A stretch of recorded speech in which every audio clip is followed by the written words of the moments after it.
Bien, donc j'ai deux boutons dans ce document. Je vais devoir déverrouiller les calques qui concernent ces deux boutons. Et on va faire en sorte que le bouton ici apparaisse uniquement quand on le survole.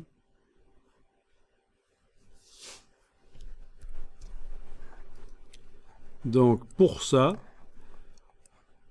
on a dans la palette boutons un état survol qui actuellement n'existe pas en fait. Mais potentiellement, ce bouton sélectionné ici peut avoir un état survol. Donc je vais cliquer sur le mot survol. Et voilà, on a un état survol. Le bouton aura le même aspect quand on survolera que quand on ne survolera pas. Parce qu'on n'a encore rien modifié.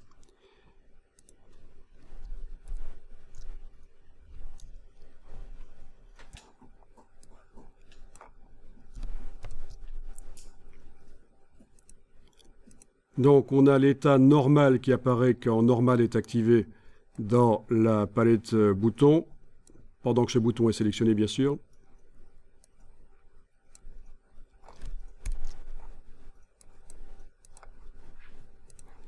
Et on a l'état survol qui apparaît dans la palette des calques quand ce bouton est sélectionné et que le survol est activé. Voilà. Donc vous allez sur l'état normal, vous allez ouvrir l'état normal ici dans la palette des calques et sélectionner le cercle qui constitue l'état normal de ce bouton.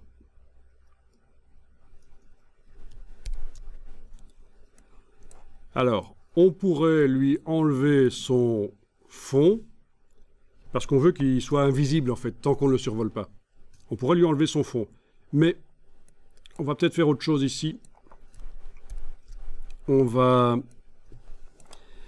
lui mettre de la transparence à 0% en fait. Parce que si on avait fait d'autres choses sur cet état normal du bouton, mettre un contour, mettre une image à l'intérieur, etc., il faudrait tout supprimer. Donc on va tester ici de le rendre transparent. Objet, effet, transparence. Et vous le mettez totalement à 0% d'opacité. Vous remarquez que l'état survol ne devient pas transparent, lui. J'aurai réellement, quand je vais survoler l'état Colorado sur ma carte, j'aurai réellement un bouton rouge transparent. C'est l'état normal qui est rendu complètement transparent ici. OK. Donc, il est toujours rouge, l'état normal du bouton, mais vu qu'il est transparent à 0%, on ne voit pas le rouge.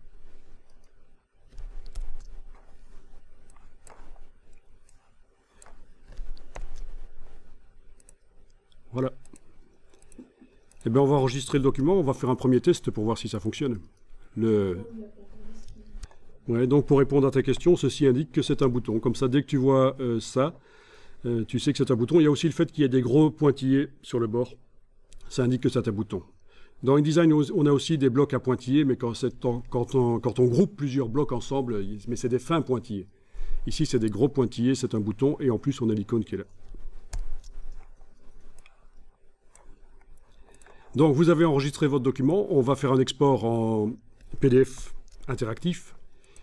Fichier exporté. Ici, on choisit Adobe PDF interactif.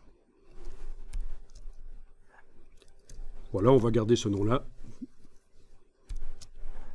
On enregistre. Dans la boîte ici d'enregistrement, on va demander afficher après l'exportation. On va également demander d'ouvrir en mode plein écran. Tant qu'à faire, autant qu'il s'ouvre en mode plein écran. Alors au passage, vous voyez plusieurs choses. Vous voyez que vous avez la possibilité de faire en sorte que ce soit un diaporama automatique. Vous avez plein de pages dans votre document InDesign. Ça peut changer de page toutes les un certain nombre de secondes. Mais ici, évidemment, ça ne nous sert pas, on n'a qu'une seule page en plus, et puis c'est pas un diaporama. Mais enfin, si vous voulez faire un diaporama avec InDesign, c'est comme ça qu'il faudra procéder. Il faudra faire un PDF avec les pages qui changent toutes les X secondes. Vous avez ici créé un PDF balisé. On me demande souvent ce que ça veut dire. Ça veut dire que dans InDesign, quand on crée des blocs, des paragraphes, etc., il y a des balises InDesign. Si on coche créer un PDF balisé, ça va intégrer ces balises au PDF. L'intérêt, c'est juste que par la suite, si j'ouvre un PDF qui a été fait comme ça, je peux faire un copier-coller vers InDesign. Donc c'est pas extrêmement important, je réponds juste à la question à quoi ça sert le PDF balisé. Ça va pas être très intéressant ici pour vous. Donc, on va exporter. Vous avez coché ouvrir en mode plein écran et afficher après exportation. Ah oui, vous avez aussi ceci, qui est un système, quand on a le Creative Cloud avec un identifiant Adobe correct, je veux dire, vous payez votre licence, vous avez possibilité que le document se publie aussi dans le cloud de Adobe. Et ce sera lisible dans un navigateur web. Il suffira de donner l'adresse à la personne et elle pourra regarder ça dans un navigateur web. C'est donc stocké dans le cloud, le document. C'est intéressant, mais voilà, c'est une autre manière de faire les choses. Oui, parce qu'envoyer des PDF par mail, ça vous allez vous oublier. Par contre, envoyer un lien vers du Plibish Online, ça va marcher.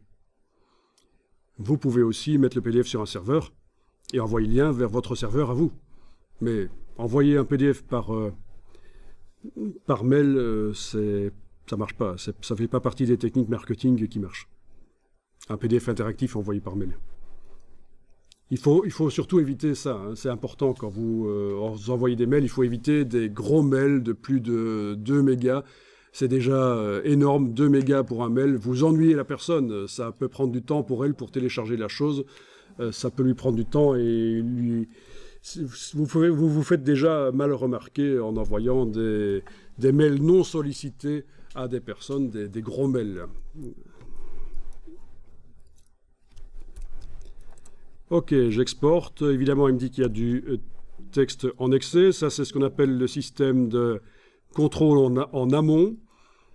Et déjà ici en bas du document, il vous indiquait déjà qu'il y a une erreur. Hein.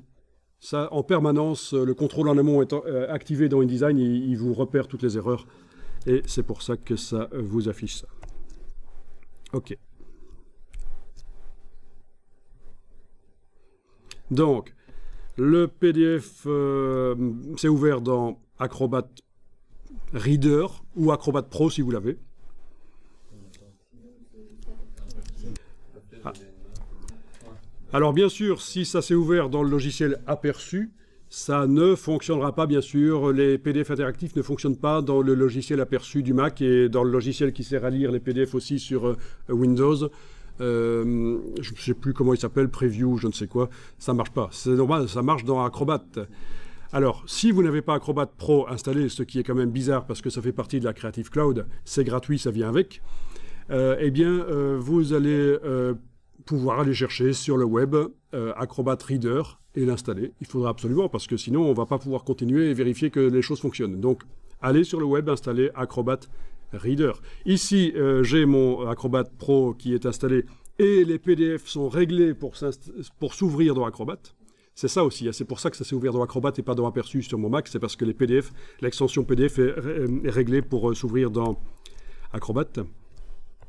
On l'avait fait pour les images JPEG, vous vous souvenez, on avait modifié le logiciel créateur en faisant un clic droit, lire les informations sur le Mac ou sur le PC, clic droit, propriété, et on peut indiquer dans quel logiciel les fichiers de tel type doivent s'ouvrir.